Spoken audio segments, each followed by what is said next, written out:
নমস্কার। আজকে একটা বিশেষ সংবাদ নিয়ে এসেছি, সেটা আবহাওয়া সংক্রান্ত। আপনারা জানেন দক্ষিণবঙ্গে একটা ঘূর্ণাবর্তের সৃষ্টি হয়েছে, যেটা ঝাড়খণ্ড পর্যন্ত বিস্তৃত। এর ফলে দক্ষিণবঙ্গে আগামী 3-4 দিন ভারী বৃষ্টিপাতের সম্ভাবনা। বিশেষ করে দক্ষিণবঙ্গের সমস্ত জেলাতেই বৃষ্টিপাত, ভারী থেকে অতি ভারী বৃষ্টিপাতের সম্ভাবনা, এবং উপকূলবর্তী অঞ্চলগুলিতে যেমন হাওড়া, হুগলি, কলকাতা এবং তার সংলগ্ন অঞ্চলগুলিতেও বৃষ্টিপাতের সম্ভাবনা থাকছে। পশ্চিমের জেলাগুলিতে ভারী বৃষ্টিপাতের সম্ভাবনা থাকছে।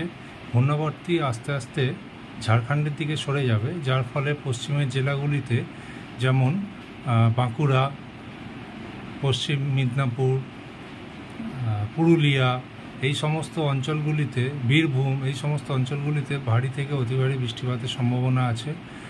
অলরেডি বৃষ্টি যথেষ্ট হচ্ছে এবং বিভিন্ন জায়গায় জলমগ্ন হয়ে যাচ্ছে। পশ্চিমের জেলাগুলিতে বিশেষ করে হুগলি, বাঁকুড়া, আরামবাগ, এই জাতীয় অঞ্চলগুলিতে ভালোই বৃষ্টিপাত হবে এবং জলও জমতে পারে। আপনারা সাবধানে থাকবেন। আর আমাদের কলকাতা এবং তার পার্শ্ববর্তী এলাকাতেও ভারী বৃষ্টিপাতের ফলে জলমগ্ন, ওয়াটারলগ এটা হচ্ছে এবং আগামী দিনেও এটা সম্ভাবনা বাড়ছে। তাই আপনারা বিশেষ সাবধানতা অবলম্বন করবেন। বর্ষাকালে বিশেষ করে জলমগ্ন অবস্থায় রাস্তাঘাটে ইলেকট্রিকের তার পড়ে থাকে, সেরকম আপনারা যদি কিছু দেখতে পান সংশ্লিষ্ট দপ্তরকে ইমিডিয়েট জানানোর চেষ্টা করবেন। আরেকটা কথা মৎস্য ভাইদের জন্য বলি, যেহেতু গাঙ্গেয়বঙ্গে বা দক্ষিণ জেলাগুলিতে বৃষ্টিপাতের সম্ভাবনা থাকছে, তাই আপনারা যথেষ্ট সাবধানতা অবলম্বন করবেন এবং সেফ জায়গায় থাকার চেষ্টা করবেন। পশ্চিমের জেলাগুলিতে বৃষ্টিপাতের সাথে সাথে বজ্রপাতেরও সম্ভাবনা থাকছে, তাই আপনারা খোলা আকাশের নিচে যতটা সম্ভব না থাকার চেষ্টা করবেন এবং বৃষ্টিপাত বা বজ্রাঘাত এই সময়টাতে একটা শেডের তলায় দাঁড়াবেন।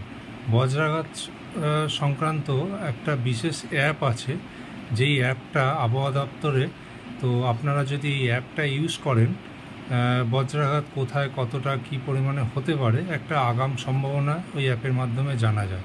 ভবিষ্যতে যদি আপনারা এই সংক্রান্ত ভিডিও জানতে চান, তাহলে প্লিজ আমাকে কমেন্ট করবেন। আমি অ্যাপটার ব্যাপারে বিশদে পরবর্তীকালে আলোচনা করব। তো আজকে এই অবধি। আপনারা সাবধানে থাকবেন। আর ভিডিওটি কেমন লাগলো বলবেন। যদি ভালো লাগে সেটাও বলবেন, যদি ভালো না লাগে সেটাও বলবেন। সেই সূত্রে আগামী দিনে এই জাতীয় ভিডিও করার আমি অনুপ্রেরণা পাবো। আর এই সংক্রান্ত যদি আপনাদের ভিডিও ভালো লাগে, প্লিজ আমাকে লাইক, শেয়ার আর কমেন্ট করবেন এবং এই সতর্কীকরণ বার্তাটা আপনারা যদি পারেন সমস্ত জায়গায় ছড়িয়ে দিন, যাতে সমস্ত মানুষ এটার ব্যাপারে ওয়াকিবহাল থাকতে পারে। তো থ্যাংক ইউ, নমস্কার। ভিডিওটি ভালো লাগলে আমার ইউটিউব চ্যানেলটি সাবস্ক্রাইব করবেন এবং আমার ফেসবুক ফলো করবেন, যাতে এই সংক্রান্ত ভিডিও আমি আগামী দিনে আরও দিতে পারি। নমস্কার।